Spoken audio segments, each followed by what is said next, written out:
did it You could already. at least do that. I mean, I did. We don't ask much of you around here, but I mean, you know.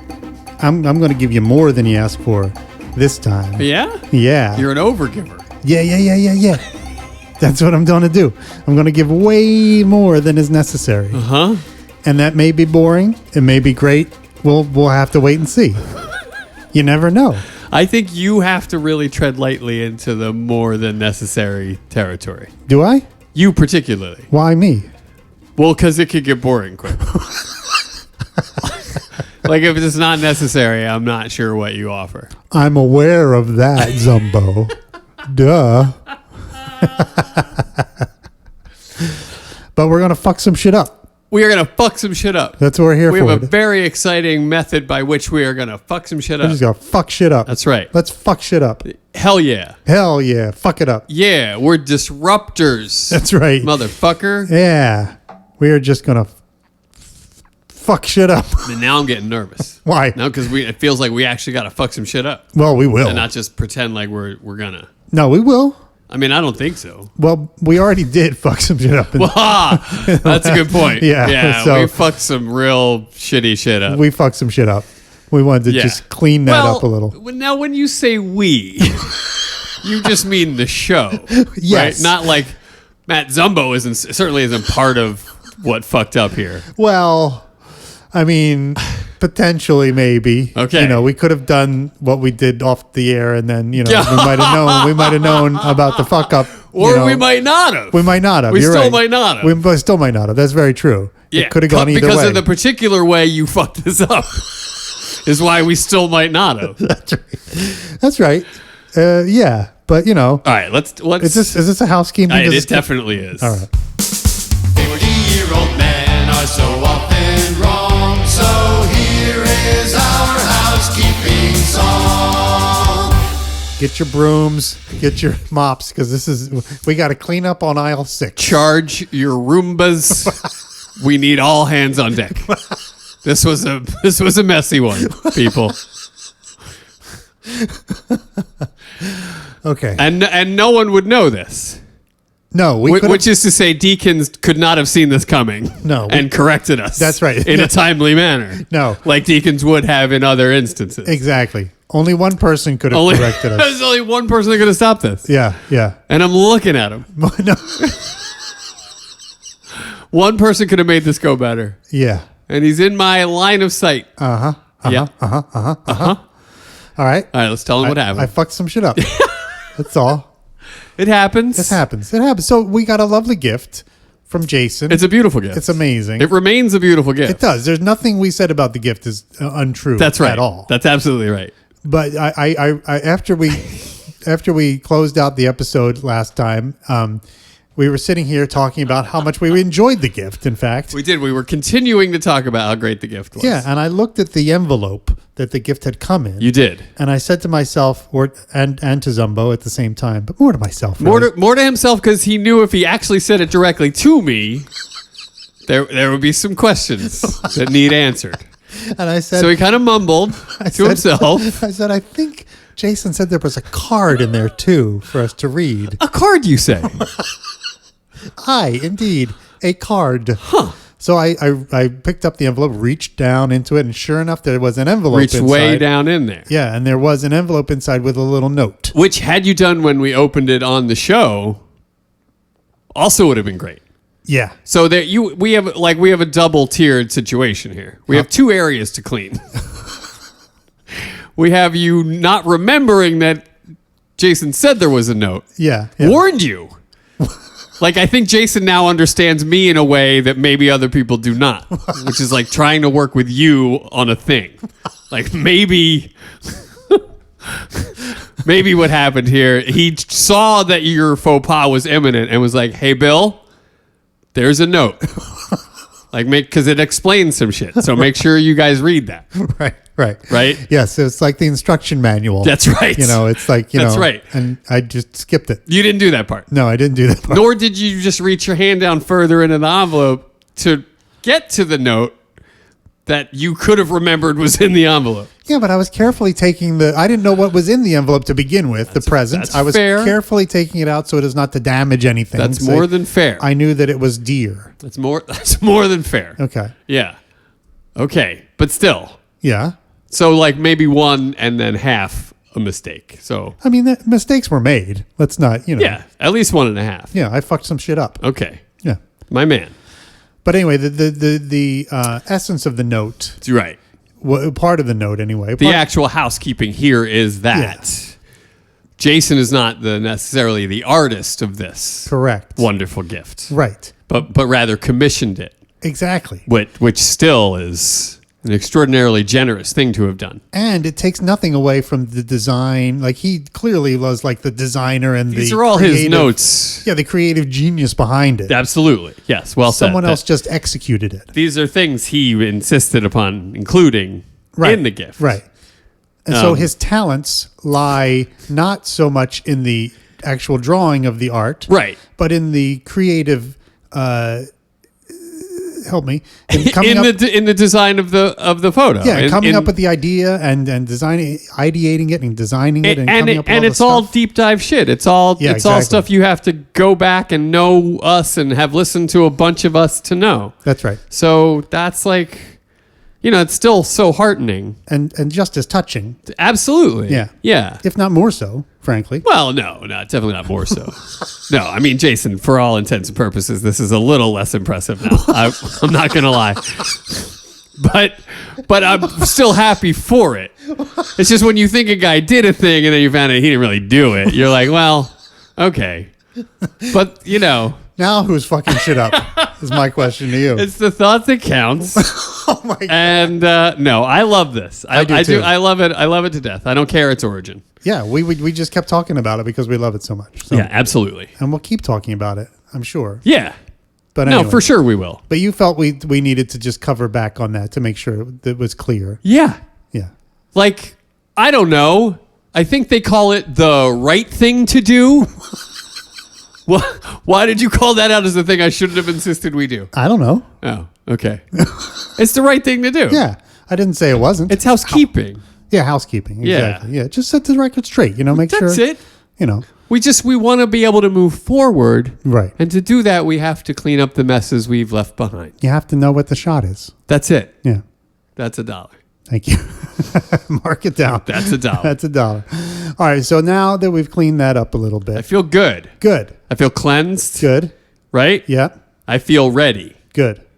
I feel like there's a creative energy flowing. Nice. Now that we like. I feel unencumbered. Yes. I'll say. Yes. Lightened, if you will. I will. Okay. Welcome, everyone, to Confidentially Speaking. A better way to clean up your mistakes. There you go. Right? Yeah. That's what we do. Honesty is the best policy. Indeed. So today we're going to do something a little different. This is so much fun. This is going to be It's really so much fun. actually. I think it's going to be fun. Exceptionally fun. This was like an idea we collaborated on, and we came up with this thing. It's going to be fun. So we're going to look at we're each going to choose our top 3 directors and our favorite 3 movies for each one. Top 3. Yeah. Favorite 3. We did this because we were talking about how much we like Curtis Hanson, but we haven't seen many of his movies. That's right. So it was hard to compare the top 3 Hansons to our other top 3s because I don't think I've seen 3 Curtis. I know I've seen 2 Curtis Hanson movies, LA Confidential and Hand That Rocks the Cradle. Sure. But I haven't seen Hand That Rocks the Cradle for a bazillion years. The big 2 Yeah. is what they call those. Yeah. So we were going to kind of compare them to others, but we figured this will be better because we got each of our top 3 directors, the ones that are our favorites or whatever, and then the top 3 movies for each one. Let me stop you there. Please. I want to talk about the word favorite for a second. I love this. My interpretation of the word favorite for this instance, for the purposes of this podcast, I interpret it to mean the most important to me. I think there's a lot of crossover there. I don't think I need to break this down necessarily, but I'm not sure what the word favorite means anymore. Yeah, I hear that. I feel like as tastes change and I change, I look back on things I used to love. I know what I love now. I guess at this stage of my life, favorites doesn't.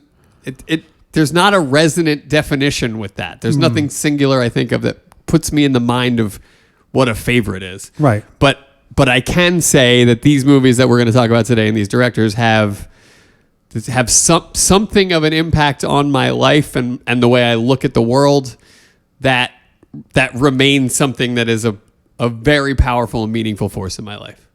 Ditto. Boom. Yeah, I love that. And I think you're right. The favorites do change over time, right? Right. You're at a different place in your life. And then the more they change, the more you question what they ever were in the first place. That's true. So that's why Yeah. I don't know what a favorite is anymore. Right. It's kind of like wherever you are in your life, what you need to get from a piece of media or a thing, is different depending on your circumstances. Exactly. Right. So yeah, totally. So yeah, I agree with you. They do shift over time for sure. Yeah. But there are still bedrocks, right? Like even through that, there are some that don't change ever, For sure. and some of those might come up today. Yeah. Yeah. For sure. Sometimes you see it once and you know it and Yeah. it's there forever. Exactly. It'll be there forever. Exactly. Yeah. Yeah. So I think this is going to be really fun. I think so too. Okay, good. I think so too, buddy. Very exciting. All right, do you want to go first?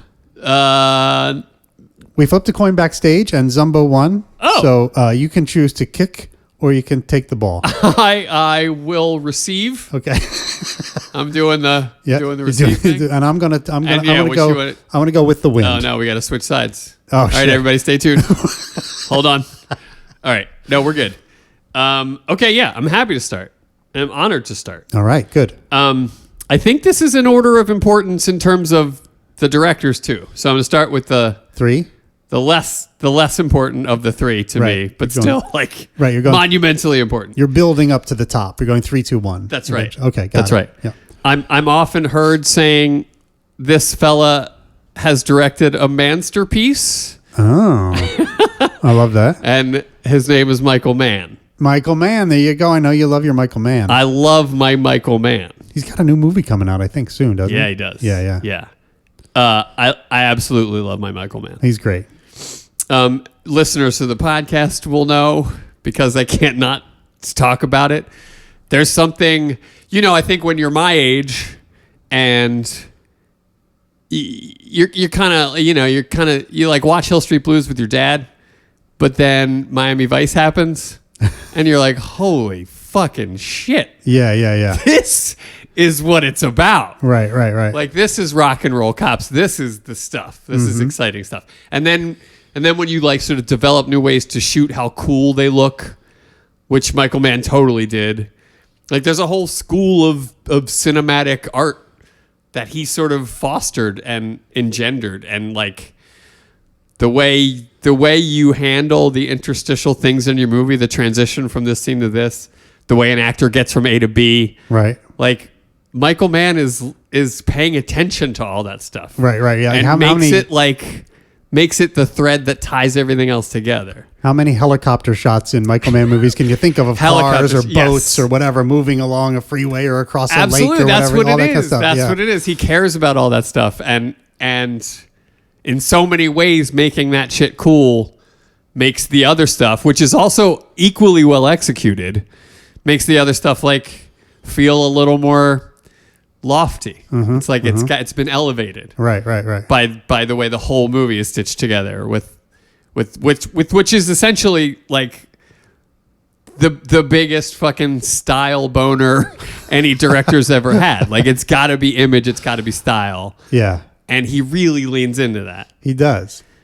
The thing about Michael Mann, like if you said to me, give me one word to describe a Michael Mann movie, cool would be the word. Cool. Right? Like that's Cool's what I would the go, word. Cool. Yeah, they're always cool. It's like And holy think shit, that about was how cool. hard that is. Yeah, it's really hard. That's hard. Especially when you're making a Like movie. you can't say that about Steven Spielberg. No, absolutely That is not. not a unifying thread through his movies. Right. Not right, cool. Right. But they're just like, even a movie like Manhunter, which is like, it's not a cool subject. It's not a cool thing, but it's just fucking cool. You Right, know what I mean? it's fucking cool. The way he does it, It's true. It's super cool. You know what I mean? Yes, So yes. he could take anything and make it cool. Is the way I think about it. Does it? I mean, the cool quotient is a huge part of the story here. Yeah. You're absolutely right. And I think, so the third movie leading up to the first again would be Thief. Thief with James Caan. James Caan. Tuesday Weld. Tuesday Weld. Willie Nelson. Makes Willie an Nelson. appearance. Yeah. I mean, a phenomenal heist movie if you Yep. like those. Yep. And there's some like super creepy shit, and there's Yeah. like it's a really great movie. Robert Prosky is awesome in that movie. Robert too. Prosky Yeah, is yeah. great. Oh my god, like horrifying. Yeah, he's like great. horrifying. Yeah. Like you never thought of Robert Prosky that way before, you know? But now that's the only way you I can think can't. of. Right, exactly. Yeah, You like can't not. Yeah. Yeah, he's great. It's like blood curdling. Yeah, He's yeah, yeah. Really, really, really disturbing. Yeah, very, very. What's the word I'm looking for? Not like moody is not the right word, but there's another word I'm thinking. It'll come to me. Yeah. All right. Tonight while I'm asleep, and I'll sit up in bed in a cold sweat and yell it out loud. But you guys won't get to hear that because I won't have the microphone on. But it'll come to me in a minute. Okay. Okay. All right. Because I'd help you, but I'm not sure where you're headed. Yeah. So that's okay. I'm sorry. That's right. But yeah. So Thief was the first iteration of this. You got it. Atmospheric. That's where I was going. Very atmospheric movie. Like No, it's all just like atmosphere and mood and Feels like really vibe. important to circle back so that you could say that. So vibey. You know Yeah, what I it's mean? vibey. a It's definitely vibey. Super vibey movie. For sure. I mean, Michael Mann movies, Exactly, right? yeah. Wouldn't you say that's true about? Yeah, Yeah, they're very atmospheric is like it's quintessential. Totally. And I love that. I guess I'm a sucker for that. I really am. I love that. I Yeah. think it just means so much to my movie watching experience that you fucking paid attention. Like there wasn't a chyron that said like, I don't know, airport. September 5th. It's like he'll find a different way to show you that stuff and to Right. get you there. Right. And I don't know, it's good. And Thief was the first one that made me go. Because I didn't watch that in succession. Like I didn't watch that when it came out. I've seen newer movies of his before I saw Thief, but it has all three of the movies I'm about to talk about have this overwhelming idea that you have to be able to walk away from things Right. in order for your life to be happy. Right. Like you have to be able to let shit go. Yeah. And in the case of my favorite film of his, Heat, that's sort of the crux of the film. It sure and that's is. where it all goes wrong. Yeah, And yeah. that's sort of true in Thief a little bit too. Yeah, you have characters. The protagonists are sort of obsessed with things. Manhunter too. He's obsessed with solving these crimes. And Yeah. he can't not do it. Yes. You know what I mean? James Caan is obsessed with thieving. You know, And what I mean? and like they that all stuff. have like they're all concerned about time and the ability to walk away from a thing. Like you can't have something in your life that you love so much that you can't walk away from it. Right. Right. And that's a constant theme through his movies and his characters.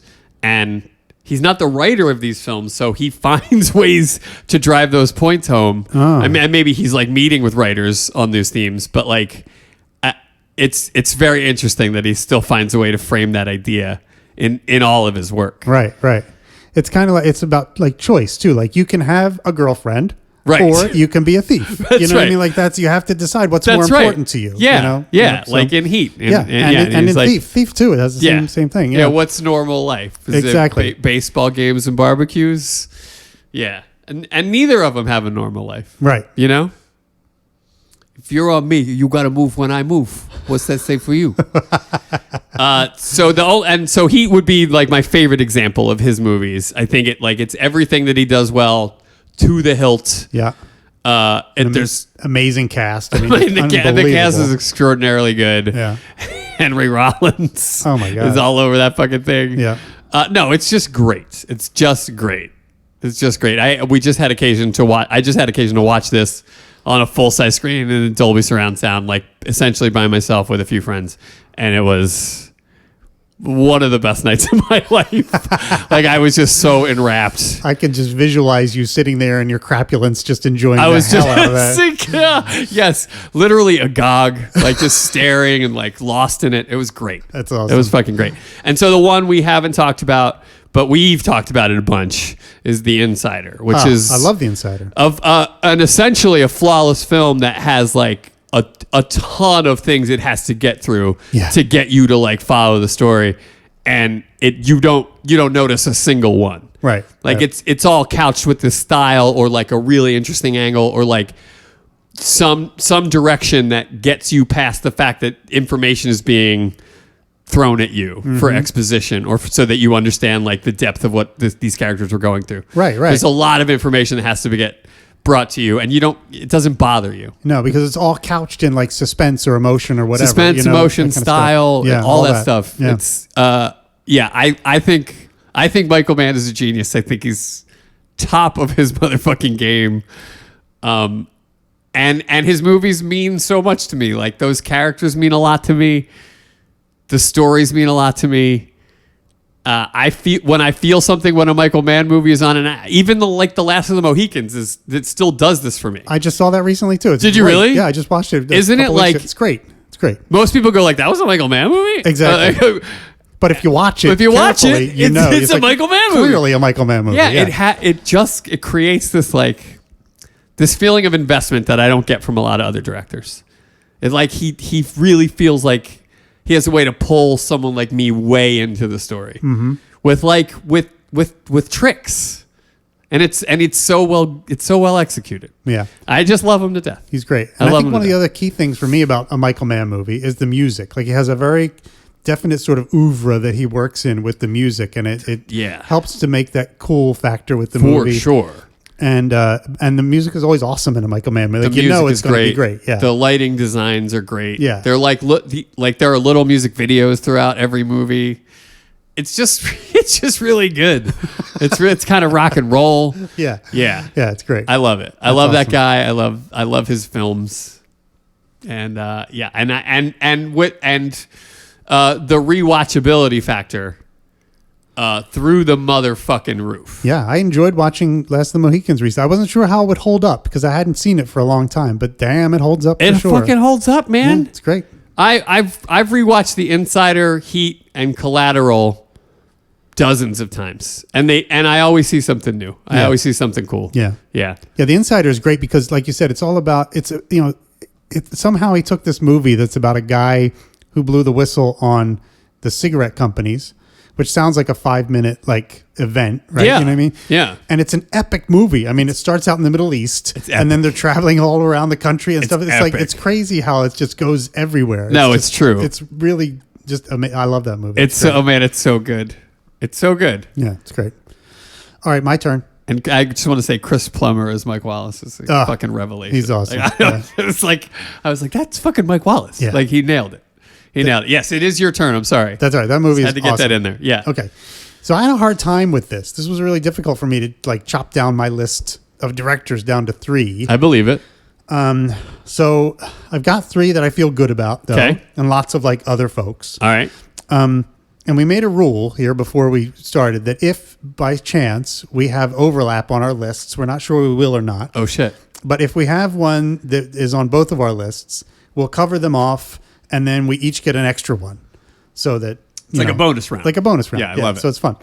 All right. So my number 3. But so far, no matches. Well, I haven't done any yet. So far, no matches. I know, yet. but I have. Yes. Okay. So far, no matches. Correct. Okay. So it feels weird to say this guy is like the number 3 director on my list because he could be the number 1 director on anybody's list. feel similarly Yeah, about that's hard. Yeah. But I'm going to go back to good old Alfred Hitchcock Oh, for my first that's one. some Weingartner shit. Yes. And listeners of this podcast and other podcasts we've done know I love Alfred Hitchcock movies. You're a huge fan. Huge fan. Yes. Some years ago, probably maybe 15, 20 years ago, I watched, I don't know if I watched all of them, but I watched a lot of his movies. Love it. And just binged them one Yeah, after yeah. another. And I discovered, not to my surprise, really, I figured they'd be good, but I discovered they're all really good. I mean, it's just there's a clunker or two in there. Like Mr. and Mrs. Smith isn't my favorite, but, Right. But overall, it's an unbelievable body of work. Right. And it starts in the silent film era and it goes to the late 1960s. Something to be said for 69. that, yeah. So this guy was making movies for 50 fucking years. Right. You know what I mean? Yes. And the level of quality he was able to achieve is pretty amazing. Definitely. So I'll give you the 3 movies that I love. The first one is not your typical Hitchcock. It's Rebecca, which is based on a novel. I don't have notes on this shit. I figured people could know what Rebecca is without me having to talk about it too Yeah, much, we don't but- need you. Yeah, exactly. But it's a great movie. It's got my friend Talk to us about what you love about it. Deborah Carr is in it. No, it's not Deborah Carr. It's the other lady. This is why I should make notes. But Larry Oliver is in it. He's awesome. Laurence Olivier. Laurence Olivier, yeah. And Dame Judith Anderson is amazeballs in this movie. Joan Fontaine. Joan Fontaine, thank you. Joan Fontaine plays the main character in this, and she's awesome. She's a looker. Yeah, Joan Fontaine's great. Yeah. Yeah. She's in a couple of Hitchcock movies, too, and she's always great. Fantastic. Joan Fontaine's awesome, and Laurence Olivier is amazing. Dame Judith Anderson is ridiculous in this one. And it's a very, like, gothic romance. Okay. And so it's not your typical Alfred Hitchcock, like scares and shower scenes and stabbings. It's not really any of that kind of stuff. But it's just very kind of moody and mysterious. And I read here there's a spectral presence. The kind of. Is that true? We never see a spectral presence. It's just that that the house that she goes to live in, there was a murder there in the past, and so just the pall of the event sort of hangs over the entire movie, she's trying to kind of figure out the mystery of this, and is there really a ghost there, or whatever? You know, it's just full of mystery, and it's beautifully shot. It's just a gorgeous movie. And like I said, romantic and just really great. I love it. Yeah, that's amazing. And Laurence Olivier. Yeah, he got Larry Oliver in there. I mean, I love that guy. Yeah, we hardly ever talk about movies he's in, but he's so good. Yeah.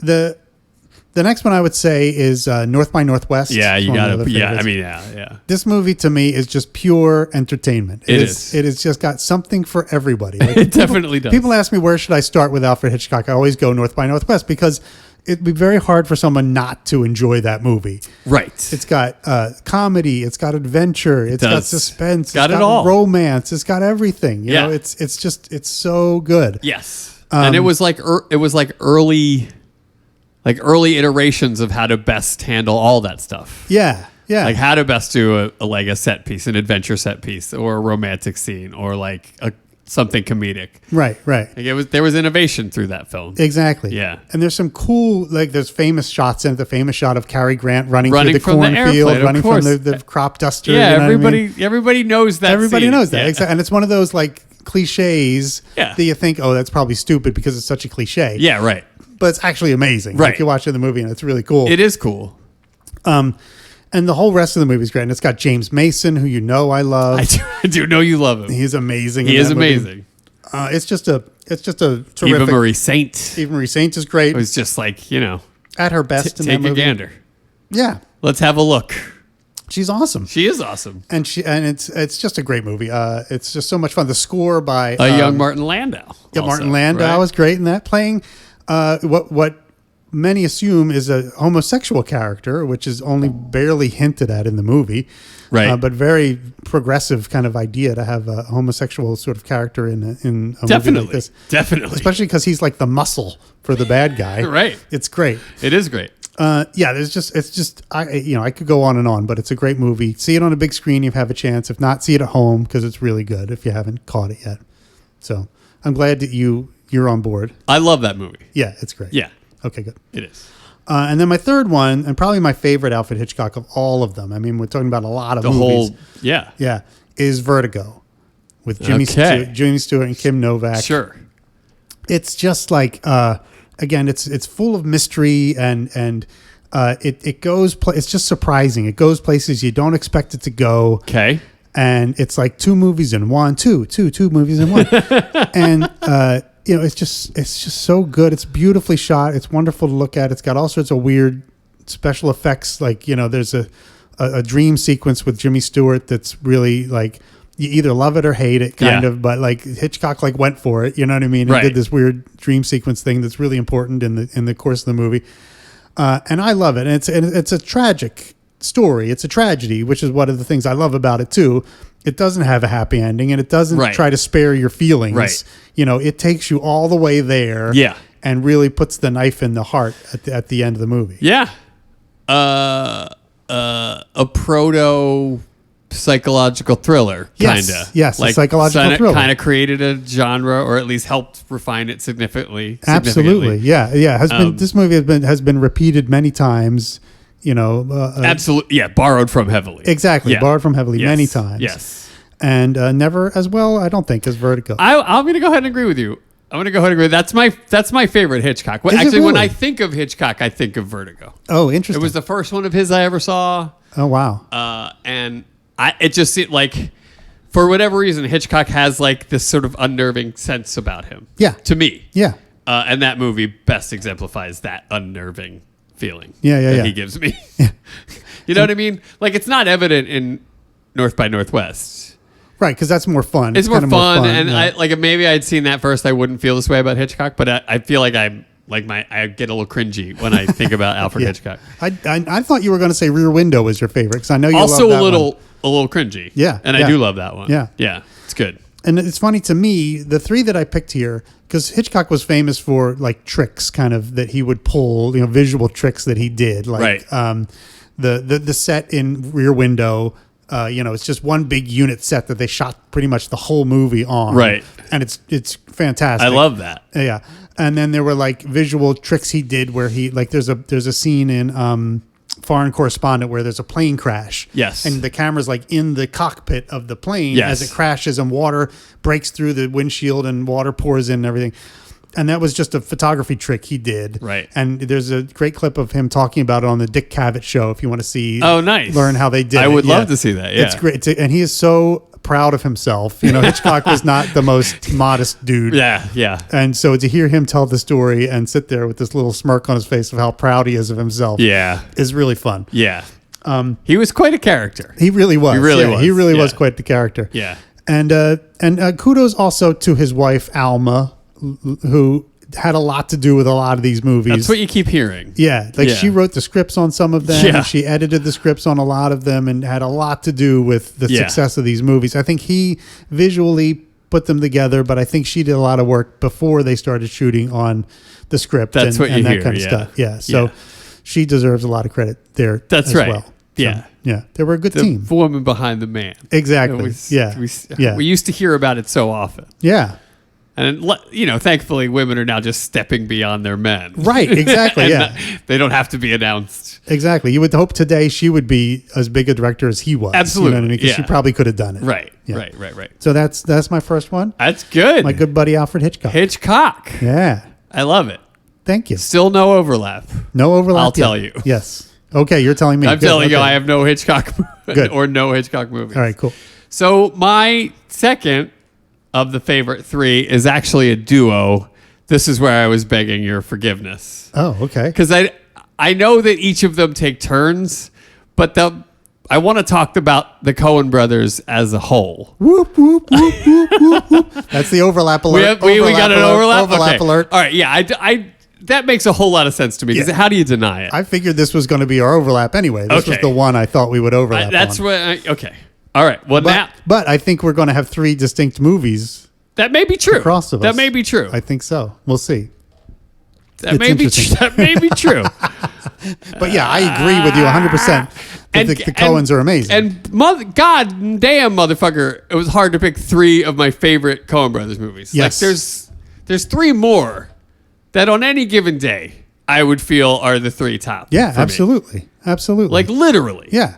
There's probably 9 more. That Right. Given, I mean, I think there's just they're the most intelligent filmmakers to ever make a film, and I think that's easy to say. I think they see things coming before other directors, and I think they have such a creative way of solving those storytelling problems that really get in the way of other storytellers. Right. You know, like it's obviously a real hurdle for some of them, whereas the Coen brothers will just twist it into some abstraction that is emotionally even somehow more precise than trying to shoot it the right way would have been. Mm-hmm. I don't know. They balance absurdity and groundedness, Right. and comedy and tragedy. Yeah. And there is just something so special about each and every one of their films. Yeah. I feel like everything they do is new. Like when they come out with a movie, there's going to be something new in it you probably have never New seen or something before. you've never seen or thought about before. Yeah. Or looking at it in a different way Yes. or whatever. Or it's just like, That's what I mean. I think they're just ahead of everyone else making movies. yeah. You know? Yeah. There's just such a freshness to what they do. Yeah. Even when it's old timey kind of movie making, like one of mine on my list, I feel like is quintessential very standard, basic movie making, but it's completely innovative the way they do it. I You know what agree. It's just- I think it's just amazing. they've sort of threaded through these very important tenets of storytelling, and they still have these huge pillars that like great stories use. Yeah. And they know how to use those. Right. They know how to hold up that foundation. But then they decorate those pillars in a way that no one ever thought to before. Right. They're like, they know how to break the rules. You know, they know how to bend and break Yes, the rules, but they exactly. stick to the rules. Yeah, they do. Yeah. They do. All right. So I'll just get into the the third of the three. Okay. Miller's Crossing. Great movie. But no match yet. No match yet. Okay. Yeah, I love it. I love it. I do too. The language in it is especially great. But it's just a good looking movie. It's a great looking movie. You know, like I find it to be so the plot to be so layered and complex. It Yeah. took me a couple watchings before I really understood like all the things that happened in the movie. Yeah. You know what I mean? It's like Shakespearean, like how many levels there are. And It truly the is. different groups and that are arrayed against each other and all that kind of stuff. It's great. I love truly. that movie. I mean, everything about it is amazing. The cast is amazing. So quotable. There's so many good quotes in that The movie. layered plot. It's just so there's- Running things. It ain't all gravy. I love that. I say that all the time. I love that one. It ain't. No, you could say that one too. I do. I Oh, do. good. Yeah. Shout out to the cast. They were all incredibly good. Yeah, they are really good. What's the rumpus? What's the rumpus? Oh, it's just a great That's our movie. guy Polito. Yeah, John Polito. We talked about him. He's awesome. He's yeah. great. Yeah, he is really good. And I think it's a landmark film. It has heartbreaking moments. It has hilarious moments. It has moments that take you back to old school Hollywood. Yep. You know, with the way they talk and some of the stuff some of the clothes they were wearing and the way they pulled that off. And it's a great period piece. They just do everything well. There's a cameo by another famous director in it. Cameo by another famous director in the movie. Well, let's go. Sam Raimi. Oh, Sam Raimi's in it. Yeah, he plays the guy. You know the scene where they blow up the pub. They like go to the Irish pub and they shoot it up, and For some sure. guy comes out waving the Yeah, white that's right. flag, and then they shoot Yeah, him and too. then- yeah. Well, Sam Raimi's the guy who shoots the guy with the white flag and then Nice. laughs, and then they get blown up or whatever. Yeah. So yeah, it's a good one. I love it. Yeah. I love it.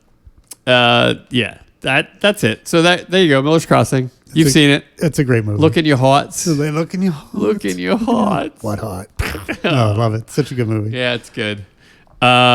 Second on that list is Oh Brother. And by the way, that was like their first big movie. They had already done the previous one. Blood Simple Blood was Simple, the first thank you. one. Yeah, Yeah, Blood Simple. sure. But this sure. was like their second movie. I mean, yeah. it's insane. No, it was early on. Yeah. Yeah, and they really had something special. It's insane that Yeah. they were that young and made such an amazing movie. Yeah. Yeah, For sure. And then Sorry. Raising Arizona was also right before Miller's Oh, Crossing. that's right. But, Yeah, but yeah. it's third movie. Amazing. And then they did Barton Fink the next year. So they were like, fuck you guys. During, like we got it. They wrote Barton Fink while they were shooting Miller's Crossing. Yeah. which is insane. Yeah. And then Hudsucker and Fargo Yeah, and then I do remember like Fargo was a cultural touchstone. Yes, it is. Like everybody was like, holy fucking shit. Yeah. Yeah, it was great. So, but Oh Brother is the next one on my list. I knew that was coming. I think it's great. It is great. I think it's got classic comedy. It's as entertaining as a movie can be. Yep. It's silly. Yep. It's quirky. It has an opinion. It does. It says things about the way things are. You know. Got great language. The language is hilarious in that movie, particularly Clooney's, loquacious way of speaking. Is I mean, awesome. it's just so good. great. Yeah, Yeah. it's so good. Yeah.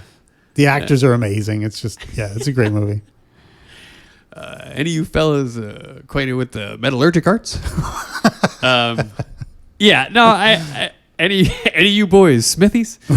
I love it. I love the language. I love the performances. I love that it has its anchor in the what is it? The Odyssey. Yeah, the Odyssey. Yeah. It carries this super weighty source material with like a wink. Yeah. And I just think like that's a tough needle to thread, and they just killed it. They did. They It's just so much killed fun. it. It's so It's got good. fun musical numbers. I mean, it's got so everything. good. You know, Yeah, it's just it does it as and it soundtrack to beat the band. Yeah, yeah. Like one of the best movie soundtracks ever. Yeah. It's great. Yep. And yeah, I remember watching a few of the how did they make this, and like the way they sort of desaturated all of the film they shot to give everything this sort of tan wash. Uh-huh. It was like a sepia sepia film. look. Uh-huh. Like they digitally removed a bunch of the color that they had shot. It was like, I know they had shot in very lush green areas. They removed all that color, made everything seem like dry or barren or brown, and it just really works. Like there does seem to be like a dryness in the film that like really like speaks to the desperation of them. Right. And to be like the depression and it being That's a exactly dust right. bowl That's what I era mean. kind Yeah. of thing. Yeah. Yeah. And it's and despite all of that heaviness, it's hilarious. It is. It's a great movie. Yeah, I love that movie. And then finally, and this may surprise you, dear listener, and it may also surprise you, Uh-oh.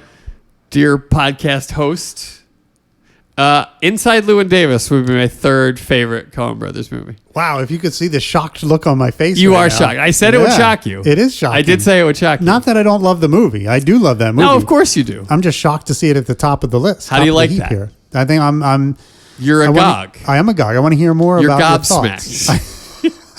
I love it. I love that movie. It's got a lot. It's so Coen Brothersy. You know what I mean? It has a lot of the Coen Brothers. It is, but it's not fanciful ever. Right. And that's like, I love how they can just flip that switch. Yeah. Like, this is not the story to tell with a fanciful wink. This, like, you know, as much as I like Llewyn Davis, excuse me, he's a detestable character. Awful. That's He's one of the reasons. One of the worst guys in Ever. cinematic That's history. one of the reasons I can't get into the movie is because I'm like, get your shit together, No, Llewyn. Come on, man. Okay, I continue to root really hard for him, despite the fact that I recognize he's a despicable character. I think that's where the beauty lies for me. Yeah. Yeah. I've been a dick to people, and I'm still rooting for myself. Right, And I feel right. like I feel a definite relation to that yeah. in Llewyn Davis. Like, Yeah. And I also love the era, the scene, like, you know, the movie ends with a Dylan impersonator like taking over the scene. Right. Right. And there will be no Llewyn Davis. Correct. And I don't know if you know the Dave Van Ronk aspect to this movie. Tell me. A lot of this is loosely based on like Dave Van Ronk's like history, and some of the things that happened to Dave Van Ronk definitely happened to Llewyn Davis in the film. You know, there's an album cover of Dave Van Ronk's where there's a little cat by his ankles. Like it really is like they don't like to say it. You can tell in interviews when they do have to reference it, they'd rather not. Right. But I think it's one of the reasons I love the film so much, because I love Dave Van Ronk. Look up Dave Van Ronk. He's an early folk singer and was really, really great. And this is sort of like, you know, this is sort of like a loose autobiography of Dave Van Ronk. Famous couch surfer and 60s usurper. I love that era. I feel like maybe I could have existed well there. Yeah, I think you would have loved it. and would have understood the world a little better than I do now here in this time. Yeah. That era really speaks to my heart. You know, the Dylan of it all. Like Right. I relate so hard to that stuff. And that- there's something very valuable in it for me. And the way they told his story with that as the backdrop, I just can't take my eyes off it. It feels very authentic with the sort of the Bleecker Street sort of lower East Side, you know, and Exactly. Greenwich Village like vibe. It does. Of It the feels movie. so authentic. Feels very authentic. Yeah. Yeah. The I love the shot of like the apartment doors that are like so close to each other, like you can only open one at a time. Like that's That's right. such a And New you York. gotta- That's such a New York thing. There's you a know? lot of that stuff. Yeah. There is a lot of. There's that a stuff. lot It's of great. that stuff. Yeah. Opening the door to the fire escape or a window to the fire escape and going outside that way. You know, like all that stuff. Yeah, right. Is such a New York kind of thing that doesn't happen anywhere else. I couldn't agree more. It's great, and I love that movie. John Goodman is fantastic. He is. as another despicable character, but he's Yep. great. Johnny Five. I love Johnny Five. He's outrageous. And then, of course, I have to mention F. Murray Abraham, who delivers probably the best line in the whole movie. Yeah. if not in all of Coen cinema. when Okay. he says, I don't see a lot of money here. Yeah. Which is like the climax of the movie, and it's just so amazing. It's so Yeah. He heartbreaking. plays famous producer Bud Grossman. Yeah, that's right. Bud Grossman. And that's Great. when you hear the stories about Bud Grossman, that sort of encapsulates Bud Grossman. Yeah, like it's to great. a T. It's perfect. I don't see a lot of money here. Yeah. It's just a great movie. Yeah, I mean, really good. I think Adam Driver. Maybe I haven't seen him better. I don't normally like Adam Driver, but I loved him in this. Yeah, yeah. He's kind of goofy in this, which is like he's not usually willing to show anymore to show like his goofy side. Particularly, right. But now he's very goofy in this, which is fun. That's right. Yeah, Yep. it's great. It's an awesome movie. Great music too. Another one with some great music. Great and music. stuff. Yeah, I think that's important. and Oscar Isaac is awesome in it. He's terrific. Yeah, we should. Yeah, probably should have started with that. He really does ground the film, Yeah, and he is extraordinarily good in it. yeah, he's really good. Yeah, It's a great movie. it is. All right, because I give you my 3 Coens. I do. I want him. All right, none of these probably will be a surprise. Okay. Like yours. So my one would be A Serious Man. I love that one. I would have put that right on your list. Yeah. Yeah. And again, I love it. It's subjective, you know what I mean? Like we don't really know 100% what the meaning of like the storm at the end of the movie is. It's We it's- don't. Yeah. It's a suggestive thing. That's you can right. you can make your own That's meaning right. out of it, which Yeah, is something I absolutely. love about that movie. Yeah, yeah. There's other things in it that are mysterious and we're like, well, what's that all about? What You is know that? I mean? Yeah. Right, right. Schrodinger's cat kind of stuff, it's just it's great. So I love Dave that. Van Ronk's cat. Yeah, there you go. I love that aspect of it. My second one would be Fargo, which, as you said, was like a cultural, touch point. Cultural Like, phenomenon. in the 90s, it changed all of our lives, when we went to see that movie. Phenomenon. Yeah, just Yeah. amazing. Yeah. And I wrote down on that one, like I'd always thought of this idea, there's back Preston Sturges created the screwball comedy, back in the Right, 30s. right. And to me, Fargo is like a screwball tragedy. So it's like all this kind of comedy, funny, Right. goofy characters running around, but Yeah. it really is a tragic story. Yeah, in the like end. black comedy. Yeah. That's That's like fair. what we would call it contemporarily. Yeah, I think. yeah. It's definitely a It's black comedy. funny. It is funny. It's hilarious. Oh my gosh. I mean, what's his name? The- William H. Macy. the Mammoth guy. William H. Yeah, Bill Macy. Just that character. Just- It's just so good. And Frances And McDormand is McDormand. amazing. Yeah. Steve Buscemi. we they're just hadn't all seen so anything good. like that Yeah. before. Yeah, it's so good. And the fact that they put the title at the beginning, the title card that says, "This is a true story," Right. And it wasn't. Right. That's one of the biggest. I love that move by them to have the balls to do that. I think is hilarious. Same.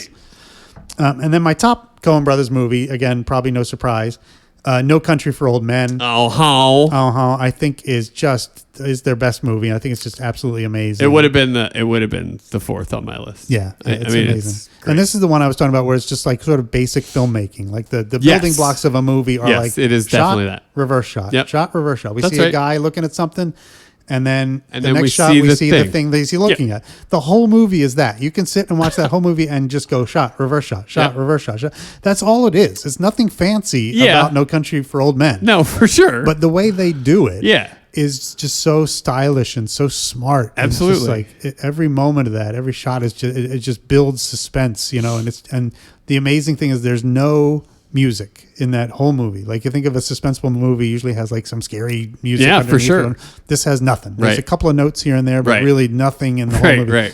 It just amazing. Just an amazing way of filming suspense without kind of relying on music to get you there. Definitely. It's great. Yeah. Music can be a crutch. It can. As much as it can enhance the thing. But I do want to shout out the guy who's done the music for, I think, all of their movies. Oh, wow. Is Carter Burwell. Oh, is sure. the composer. And he Sure. is just, you think about the score for Raising Arizona, for example, which he wrote, the banjo and the yodeling is like, Right. where did he come up with that? And then like the music from Fargo, which is amazing. And Miller's Crossing has like Irish and Italian kind of stuff Totally. going on. It's just like, the guy is an absolute genius. No, And, for sure. he's done other great movies, like he did in Bruges as well, and other stuff. He does a lot of the Martin McDonough.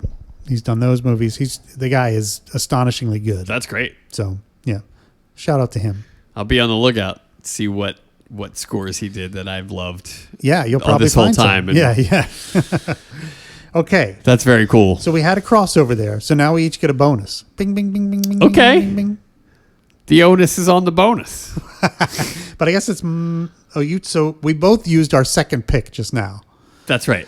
So I think before revealing our first picks, I think we should do our bonus ones now and then save the number ones. Is for that after. right? Is that fair? Like, we could do that. Okay, I'll go next to give you a chance to get your bonus. Give me a together. chance because I Yeah. did not have a bonus in line. And I'm going to have to choose from my list of other folks that I had here which one I want to use for my bonus. Okay.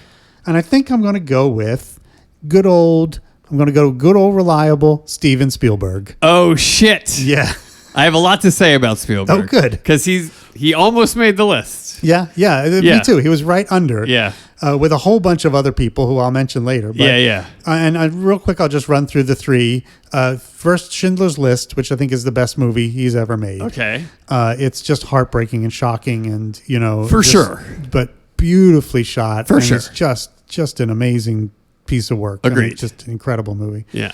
And then E.T., which for me as a kid, when I went to see E.T., just, another life-changing kind of movie. To Definitely. see those kids riding the bikes across the moon was Definitely. just like, Yeah. it was magical. I mean, just a wonderful. Yeah, I mean, yeah. I saw that. I went with my mom to see that movie, I think 3 times, and like we cried every time. Like, Whoa. Yeah, when E.T. Was dying and I whatever, mean, it's we're just brutal. bawling. Yeah, it's It's brutal. brutally And then sad when he goes home, we're crying again. Sorry, spoiler alerts. But yeah, if you haven't seen the movie, do yourself a favor. E.T. is awesome.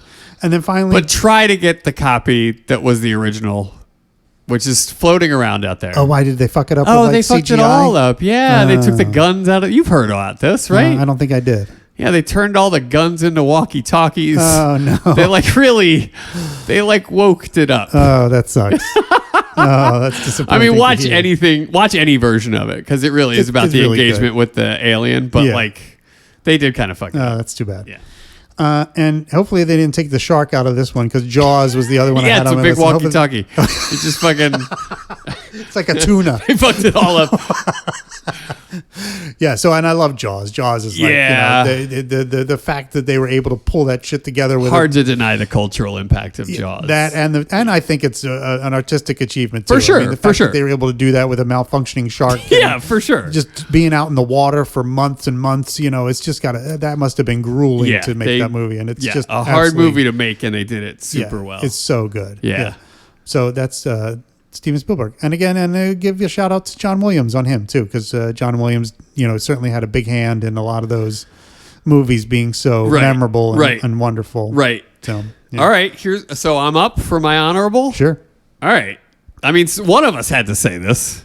Do it. Sidney Lumet. Hey, that's a great one. Somebody had to say it. Yeah. His movies make me feel so good. Ugh. Everything about all of those movies.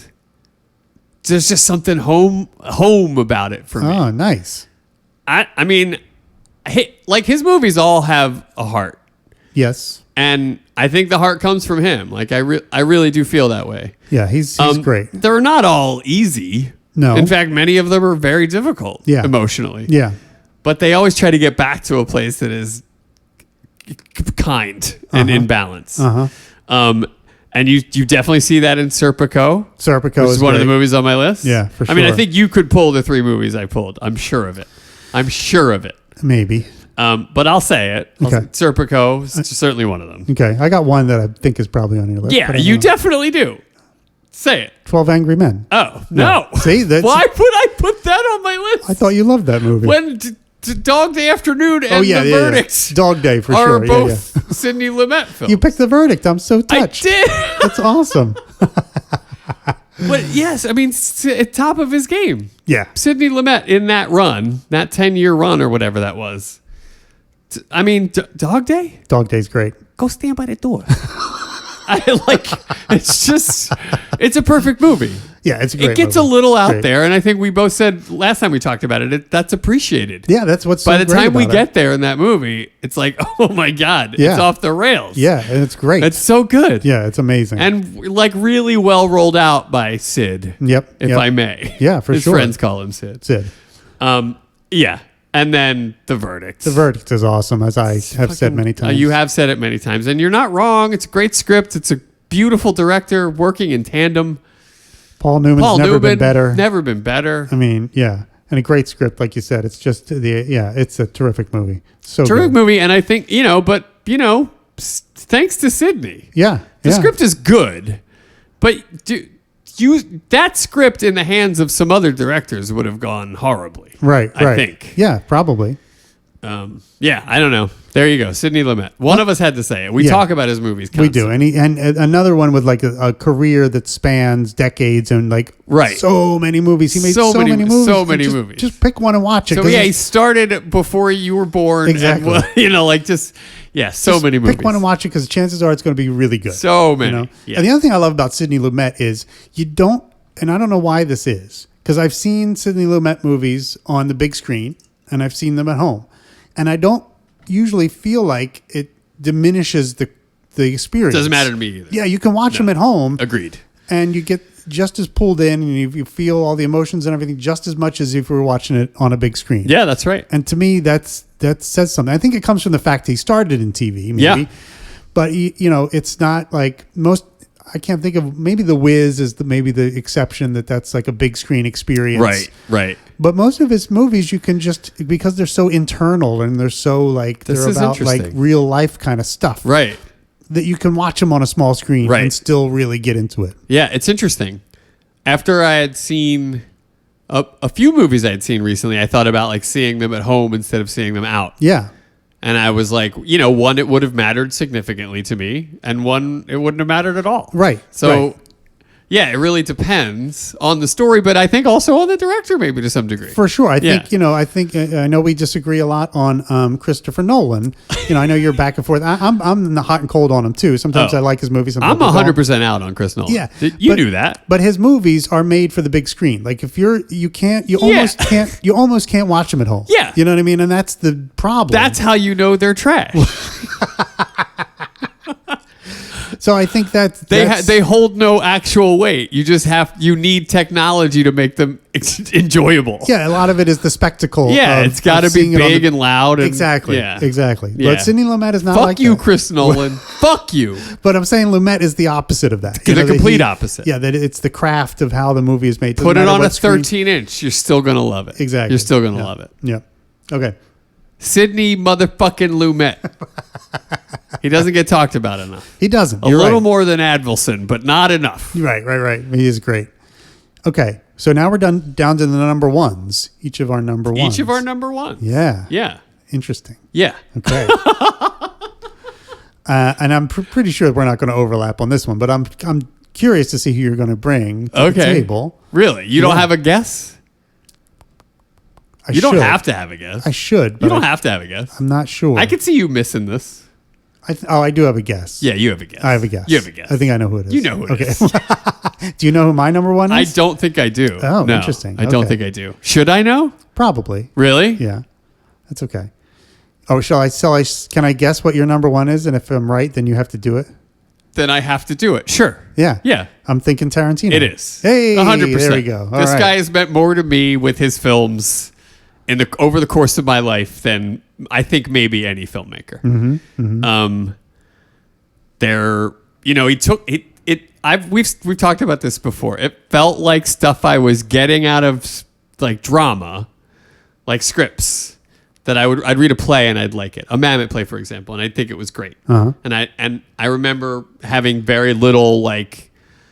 There's very little that was happening in modern cinema that related to that feeling for me. That gave you that kind of thing. That's right. Yeah. And then yeah. I saw Reservoir Dogs. Yeah. And I was like, oh shit. Yeah. And then I saw Pulp Fiction. Yeah. And I was like, holy shit. Like literally mind blown. Yeah. Reservoir Dogs was a game changer. 100%. The way he played with the structure, the way it got repeated by a billion hacks after he did it. Yep. And made it seem like the coolest movie that had ever been made. Yeah. Like it probably was at the time. Reservoir? No, Pulp Fiction. Yeah, Pulp Fiction. Yeah, I well, mean, both it of them. I doesn't. mean- I still don't. I can't think of a cooler movie. I mean, the only thing that topped Reservoir Dogs in that sort of vein was Pulp Fiction. Pulp Fiction. Right, You couldn't beat it. You know what I mean? Yeah. So he could only beat himself. Yeah, no. He just meant so much to me, and he had done all of the work for us. Like he watched all of that shit all of those karate films, all of those pulp films. Yeah, the spaghetti just westerns. Yeah, couldn't everything. get enough of that shit. Ingested it constantly, and then brought it to us in like on the coolest fucking platter. Yeah, Like yeah. all of that stuff he borrowed. I'm so glad he did it. I don't care. I know he gets a bad rap that like, well, he took a little from this guy and a little from this guy. And like, I don't care. He brought it to me in a labor of love and wrote it so beautifully. Yeah, Like yeah. I think yeah. So there you go. It's Pulp Fiction, it's Reservoir Dogs, and it's Once Upon a Time in Hollywood. Ah, okay. I could watch those 3 movies anytime from any point in them over and over again and never get bored.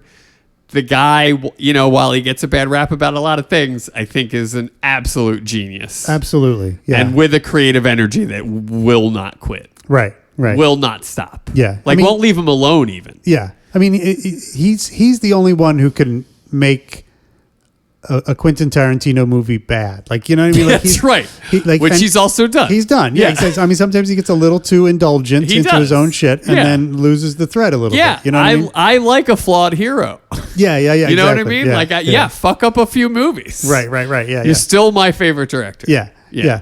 No, he was amazing, and he was really he really defined that era of movies. You know what I mean? Like, he was writing and directing these movies, these uber violent movies, So violent. at the same time that like Martin McDonagh was doing plays that were exactly the same. That's exactly right. There were these guys who were doing That's the same right. kind, mixing comedy and violence in a way that we hadn't seen before. Yep, you're absolutely right. And those guys were, and that's, I always think about McDonough and him. Like, if they ever do a movie together, like, they're almost too similar to work together. Right. You know what I mean? Right. But I'd love to see them try to do something together because it would be ridiculous. It would be something. Yeah. It would be something. So yeah, he really did change the game. And I wonder where he's going to go now, if he goes anywhere, because times have changed a lot since Right. Reservoir Dogs. And For sure. I don't think he's going to be able to get away with a lot of the stuff he's done in the past. So I'm curious to see if he Once Upon a Time evolves. in Hollywood is his latest offering. Yeah. And I feel good about the direction he took that in. I mean, I thought it was amazing. Uh-huh. I really do love that movie. I think Leo and Brad Pitt are great in that. And it did seem to have like that little girl who was like, "That's the greatest acting I've ever seen." I don't know if you remember that moment. Yeah.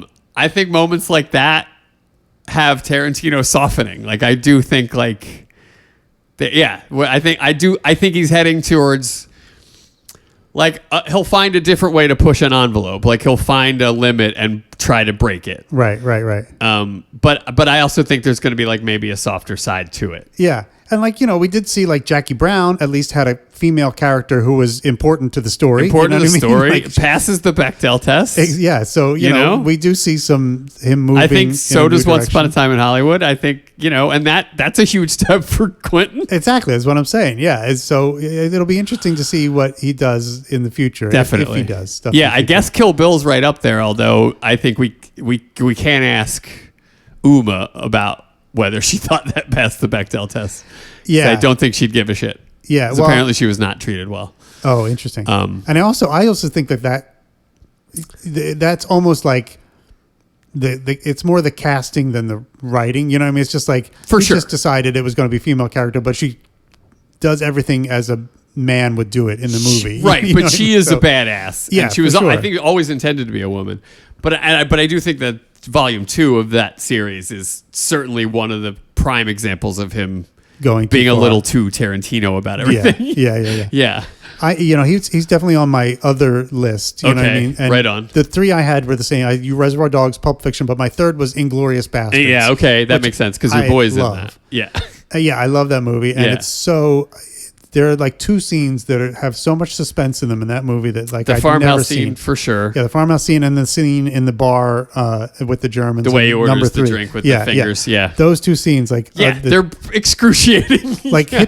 better than Hitchcock in level of suspense. Yes, You know what I mean? Like, I agree. just I agree. amazing. In the Olympics of cinematic movie making, if creating tension is the event, he's the gold medalist yeah, every time. Yeah, unbelievable. I mean, going back to Pulp, it's like that even that, you know, the heroin overdose scene and the steroid to the heart, like Yeah. the tension in that scene is incredible. Yeah, when I saw Pulp Fiction in the theater, I nearly passed out. You have a needle thing, yeah, anyway, a needle thing, and I nearly passed out and watching you didn't that know that scene. was coming. I had no idea. And did you try to? it was too late. you 'cause watch it through happens, spread fingers? It happened so fast, you know what I mean? But they're put that talking thing- about him plunging that needle into her chest for a while. Yeah, yeah. But you were like, And I'm I going to think- do it. I'm going to do it. I'm going to watch it. I don't remember if I watched it or not, but I do know that like even the talk of it got me like hyperventilating. A little woozy? Yeah, a little woozy. And then I nearly passed out. It's a rough scene, man. Yeah, it it's really rough. is. Yeah. It's full of rough scenes, Yeah. that movie, but it's It great. is. It's so true. Good. It's Yeah, true. Yeah. It's so good. I love it. Yeah. I love it Good so choice. much. Thanks, Good buddy. choice, Zumbo. Okay. All right. Who do we got? So my top choice. What do we got? I don't think it's a big surprise. I feel like I should know it, but I'm just, Maybe. you know, That's all right. I'm at the end of the rope. This guy only made a handful of movies. He And- made like 9 movies. He had 10 if you count his first one, which kind of it was like a B picture. It just doesn't really count. Really? But yeah, only made a handful of movies. I should totally know this. Yeah, like You don't have to get me there, but if you Okay. want to keep trying, no, I'll I'll go tell with you. No, my top guy is Stanley Kubrick. Kubrick. Maybe the greatest of all time. Yes. He's amazing. Well, now this is the one we argue about often. You don't like a Kubrick. I have never seen a Kubrick that I absolutely love. Okay, that's fair. Yeah. And I think that's one of the things I love about Kubrick. Yeah. Is he's so subjective. Like his movies are This is great. Let's things get into it. that not everybody agrees upon, and you can kind of you get people get different things out of them, and it's Yeah. just like that's what I love about his movies. Yeah. 2001 I think is his best movie. Right. And that's the most subjective of them all. You know It what I mean? is. Like nearly the entire third act is this weird light show. It asks a lot. Yeah, it does. It asks a lot. Traveling through flashing lights and eyeballs and all sorts of weird Yeah. shit. Yeah. All sorts of weird shit. And it ends in, a crazy scene where the guy ages, before your eyes and you don't know what the fuck is happening. Right. And then he turns into a baby. It's just like, It's bananas. it is bananas. Yeah. And that's what I love about it. Yeah, is, yeah. Is I've seen it many, many times and I'm still not 1,000, nowhere near 100% sure what the hell the movie is about. Even though I've read lots of, articles about it and theories about what it may be about or may Right, not be right, about. right. And I think they're all right. You know what I mean? Like there's, you can't just definitively say what that movie is about. I think we can make a lot of guesses. But to ask somebody what does the monolith in that movie mean to you, you're going to get a lot of different answers. You are going to get a lot of different answers. And to me, that's art. You know what I mean? That Absolutely. makes the movie art. No, you know yeah, what I mean? 100%. So, and that's what I love. And it's just a bonkers movie. We start out at the dawn of time with like cavemen, Yeah. monkey men Yeah. running around. And somehow he made that realistic. Like where you don't sit there the whole time thinking, oh, these are guys in costume. You know what I mean? You really totally buy the monkey men. You know what I mean? You get Yeah. sucked into the story. Yeah, you do. It's not questionable or whatever. It feels real. Yeah. It's just part of the story. Yeah. They're just the characters we're dealing with at this time. Right. Then all of a sudden we're in outer space. It's just Yeah. And we have killer robots. I mean, it's just an amazing journey to go It through is. on that It movie. is. It's just- And often for me, it's a bridge too far. That Okay. journey is like a bridge too far. Like I will want to go with it, and then I will not be able to okay. after a little while. And that's true of most of them. Most yeah. of them. Yeah, a lot of them are hard to get through. They are. They're you got to really give a little to get through Yeah, a Kubrick movie. right, yeah. He asks a lot sometimes. Yes, he does. Of I the think. viewer. Yeah, of the big four especially. you Yeah, know? yeah. Another one I love is Lolita. I think I've talked about that enough. You on here. definitely have. James Mason is Yeah. just ridiculous Yeah, in yeah, this yeah. movie. Yeah. Peter Sellers is great. Shelley Winters. It's funny, and it's also a tragedy, which is another thing I Yeah. love. Right. Yeah. And it's got sort of a circular structure. It's just like I know that it's in today's world. It's kind of in any world really. Even back then, it was very controversial. Right. You know what I mean? Yeah. This sort of slimy guy who falls in love with a 15-year-old girl or whatever. mean, It's yeah. very problematic. Yeah. But that's what the story is. You know what I mean? For sure. And we're not And supposed it's to. not like it don't happen. That's right, and we're not supposed to like Humbert. You know what I mean? definitely you know, not. It's No. that's the whole point of the thing. Right. You know, and he gets his just desserts in the end. So I think you can have fun going along that ride. Yeah. Yeah. Um, yeah, definitely. It's good. Yeah. I love it. Yeah. He gets a comeuppance of sorts. He does, Yeah. for sure. Yeah. Yeah. And then the one I'd put also on the list is Barry Lyndon, which I also really like. Fascinating. Yeah. And Fascinating. you're not a Barry Lyndon fan? I'm not, no. Yeah, but I'm not surprised. but of all the Kubricks, I feel like there are at least 3 better films than that one. Tell me. Which ones? Yeah. Well, Clockwork Orange. That's a great movie. Yeah. Right? Hard to not keep. I mean, it was so hard to keep, to pick 3. And again, these are my favorites. No, yeah, I'm not blaming you. Right, They're your right. favorites. Yeah. Yeah. Yeah. And The Shining, I would put. Shining, I could definitely All right. put that on there. But those are I easy. could have put Those are easy for me to say. Paths of Glory, I could have put on here. I mean, Totally. they're all really good. Yeah. But Barry Lyndon to me is like, it's so different from any other movie. Like it just hits different in Right some on. way. And the things about it that I like, people talk about it all the time. Like every frame is a work of art. It looks like an old painting. You or do whatever. hear this one referenced a lot. Yeah. And I Yeah. think that's true. There are certainly frames of that movie that look like a painting Right. from the 19th century For or sure. whatever. For sure. 18th century. And it's gorgeous. And I think one of the other big complaints people have about this movie is the pacing. It's like it is glacially slow. I mean, I always warn people like watch the first half. When he gets an intermission, turn it off, come back the next day, Walk and watch, away. watch the second half. Yeah. Because doing it in one bite is a lot. Yeah. But I like the pacing because it gives you a feel of what the world was like then. Like the world, it was just a slower pace of life, at Right, that time. that's true. And so to me, it kind of evokes We're the talking like period. 18th century Exactly. England. Yeah. Here. Yeah, somewhere. Yeah. It starts out in Ireland, I think, and then whatever. But yeah.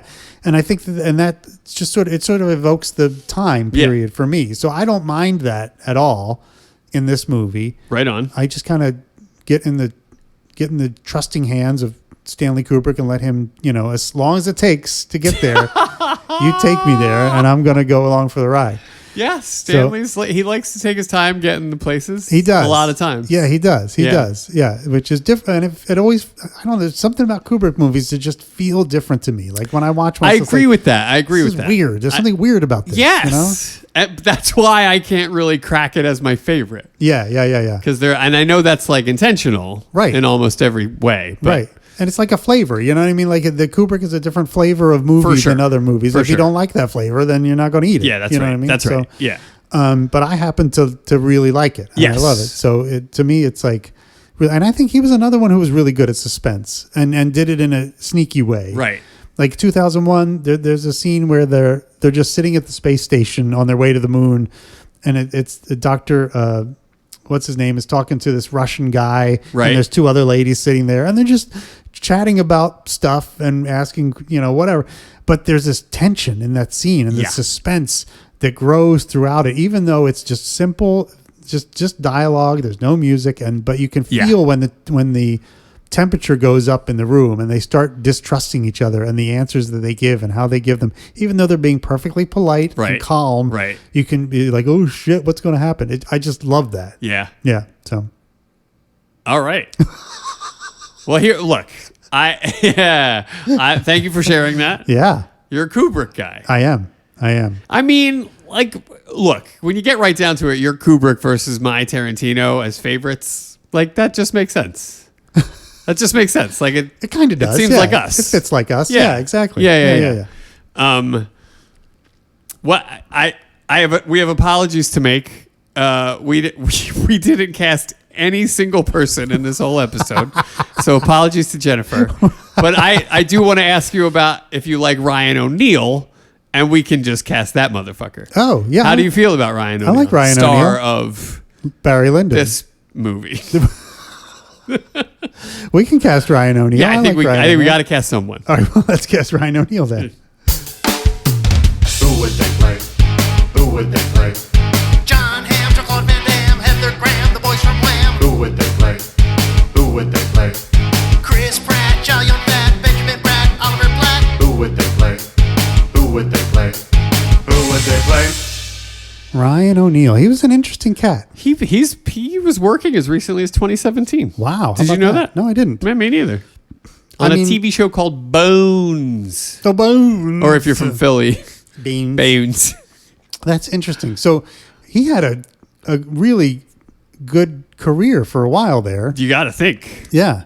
I mean, I loved him in Paper Moon. I think that's just a great movie. that, And but he's that's great in it. 73. Yeah. Like that's, yeah. I mean, yeah, he's great in it. I've never been a fan of Ryan O'Neal. Really? Like I'm not. I mean, I don't love him He's- in anything, but I He's like like him a in Richard stuff. Gere type to me. Like when he shows up, I'm like, okay. Yeah, he's it'll, fine. It'll be that. Yeah, he's fine. Yeah. I'm trying to think what else he's really good. Like that's the one he's probably best in is Paper Moon. I think you're can't probably think of right. A better performance. I think you're probably right. He's also really good in like What's Up, Doc. Is really good. Yeah. He's funny. Uh-huh. But he's kind of Johnny One Note in that one. He doesn't have to do a whole lot because Barbara Streisand really does the heavy lifting and Madeline Kahn. Ah, Madeline Kahn. So yeah, he's not my favorite. He's not a guy who I like. He's not. He doesn't deserve to be in LA Confidential. So it's hard- quite I'm- frankly. But that'll be fun. It'll be a challenge. Yeah, it's a challenge. Squeeze him in here. Definitely. Where are you thinking? I'm struggling here. Well, he's got, what do you think you get from a Ryan O'Neal? What do you say was the top characteristic from a Ryan O'Neal? Handsome. Handsome. Right. I mean, I get not super Riz. You know what I mean? Like I never got a lot of Riz out of Ryan O'Neal. You know what I mean? Like he's like you said, he's fine. That's charisma. Correct. For those of you my age. Okay, Riz. right. Charisma. Yeah. Not a lot. No. And much like Richard Gere in that way. Yeah, like exactly. Big, stupid, dumb, Yeah. annoying wooden garbage. Parker. Chief Parker. Propped up. Yes. Yes. Ryan O'Neal plays that asshole. There you go. I love it. I love it. When you said wooden, I knew there was only You one got place. that's what one got us place there. for him to go. I love it. Chief All right. William Parker. There it is. There you go. Good. Ryan, that's with a Y, in O'Neal. case you're spelling it like other assholes have spelled it. I don't like a Ryan with a Y. Why? What? How would you spell Ryan? With an I. Ryan. Standard spelling. Okay.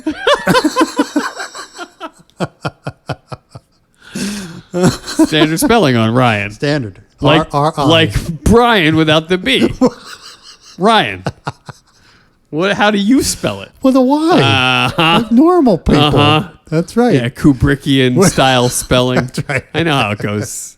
All right. Do you want to go through like your honorable mentions? I had the only honorable mention I had was Spielberg. Oh, cool. And for the same reasons that you brought up when you made him yours. Do you have 3 movies you would mention? I would throw E.T., the Schindler's List, and probably Raiders. Yeah, Raiders. as my favorite. Yeah, So yeah. I think that really is a landmark bit of filmmaking. It is a great movie. Yeah. Yeah, it's really good. Yeah. All right. Well, I had a bunch, so I'll just run through them. Yeah, real run quick. through 'em, baby. So, like Fincher was very close to making my Fincher's list. up there for me for sure. Yeah, I had 7, Zodiac and Fight Club as his top 3. That the thing is like I think give Fincher 10 more years and then he's on my list. Like he just doesn't have enough right now. Quite enough, I think. But like every movie is really good. I'm seeing they're all every good. Fincher that comes out from here until the end of time. Yeah. Because it's great. Really good. Yeah. Billy Friedkin is on my list. The Exorcist, Sorcerer, and The French Connection. Great. Great movies. Great And movies. So intense. Great I mean, like movies. when I think about him, I think of like intense, really intense Yeah, movies. yeah, like, yeah, yeah. Get you going. Yeah. Zemeckis, Robert Zemeckis. Bob Zemeckis. Forrest Gump, Roger Rabbit, Back to the Back Future. to the Future. I mean, Yeah. come on. But Those people call it a perfect movie. those are great movies. Yeah, Zemeckis. Genius. Yeah, really good. John Ford, who I love from the old days, with The Searchers, The Man Who Shot Liberty Valance, and Mr. Roberts. The Man Who Shot Liberty Valance. Yeah, sure. it's a great movie. Yeah. Yeah. I have Sergio Leone. I love Sergio Leone. It's Wicked pretty good. good, eh? Your movies are pretty good. Yeah, Good, Bad, and the Ugly. Once Upon a Time in the West is one of my favorites ever. That's a And great one. Fistful of Dynamite I also love. Never saw it. Oh, it's good. It's long, but it's good. Yeah. Yeah, it's worth watching. It's also called, if you're looking for it on the streamers, sometimes it's also called Duck You Sucka. Because that's like, they changed the title to that for some reason. But it's either called Fistful of Dynamite or Duck You Sucka, because that's what the catchphrase of one of the characters in the movie. Okay. Duck You Sucka. Duck, you sucker. Yeah, I love it. All right. Coppola, Francis Ford Coppola, of course. Sure. Godfather 1 and 2, Apocalypse Now. Sure. Brian De Palma, De Palma, one of my favorites. Untouchables. As you know. I have the Untouchables on my list. You gotta. Body Double, which I really like. Sure. And Carlito's Way. Carlito. Carlito's fantastic. Yeah. Martin Scorsese. I mean, hard not to be on anybody's list. Yeah. He's great. He's great. He's also kind of like not for everybody. You know what I mean? I think It's that's true. There's something.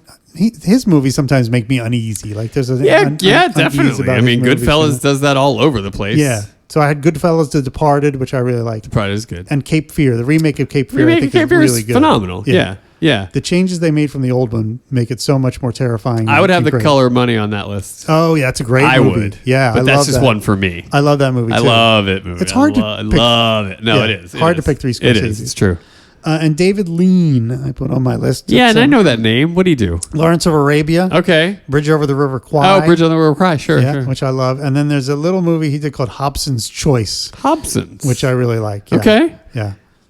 Based on a play of the same title. Oh. Yeah. It's really A play by who? Do we know? Oh, I don't know, some old English guy from a million years ago, Alright. whatever. But it's a good little movie.